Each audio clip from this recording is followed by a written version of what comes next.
share a lot of stories with you, a lot of fun ones. I mean, we one time at the Beverly Wilshire Hotel, he and I used to have lunch together, maybe once a month, once every 2 months, between 76 and 80, 79 really. And one time we had a pepper eating contest. Oh my God. I mean, I challenged him to a pepper eating contest. We got these little peppers and both of us took the pepper. I couldn't breathe for about 5 minutes. I was watering from the eyes. I couldn't breathe. I thought I was going to suffocate.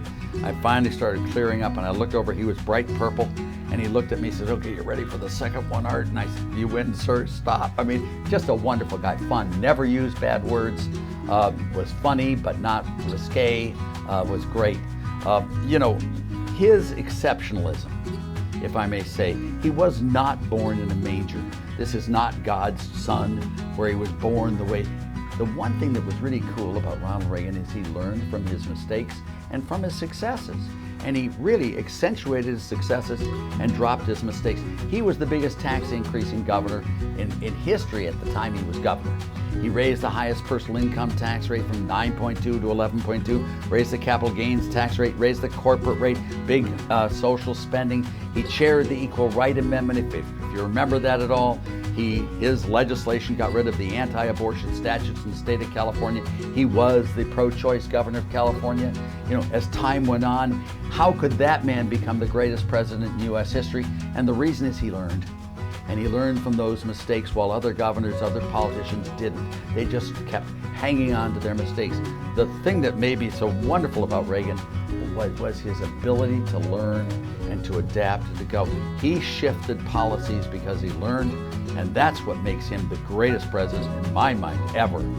Now there was one story I'll tell you about. It was at the Beverly Hills Hotel. We had a little meeting there, I think it was in 1979. And starting the session, the governor said, "Now Dick," this is to Dick Allen, who became the National Security Advisor, "Dick, I want you to sort of lay out the framework here for our discussion on broad policy for the next administration here, and I want you to sort of describe the post-World War II era to us. Could you give us a sort of a U.S. role in the post-World War II era?" And Dick Allen had a great sense of humor. He said, "Yes, sir, I can. You see, sir, we've been harassing our friends throughout the entire post-World War II era, and we've been cajoling our enemies throughout this whole period as well." And with that, Reagan said, "Excuse me, did you say harassing our friends and cajoling our enemies?"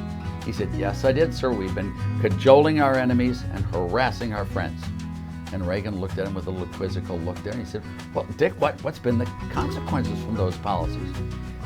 He said, "Well, sir, we have absolutely no friends left, but we have lots and lots of enemies."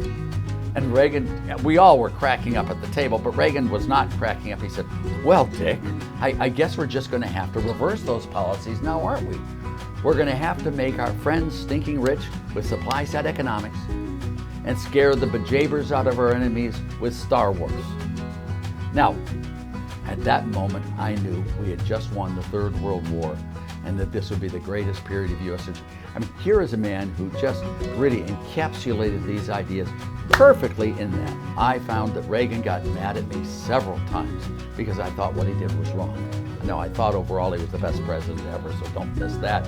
But I was able to say that to him and discuss it with him. I mean, one time I said, "You know, sir, when you were governor," he said, "Stop right there, Art. I know I wasn't a very good governor. I know that, but at least I learned from my mistakes." And the truth is, that's what he did. And my role was never as an employee with him, and I can't tell you how wonderful that role was for me personally. I just loved it.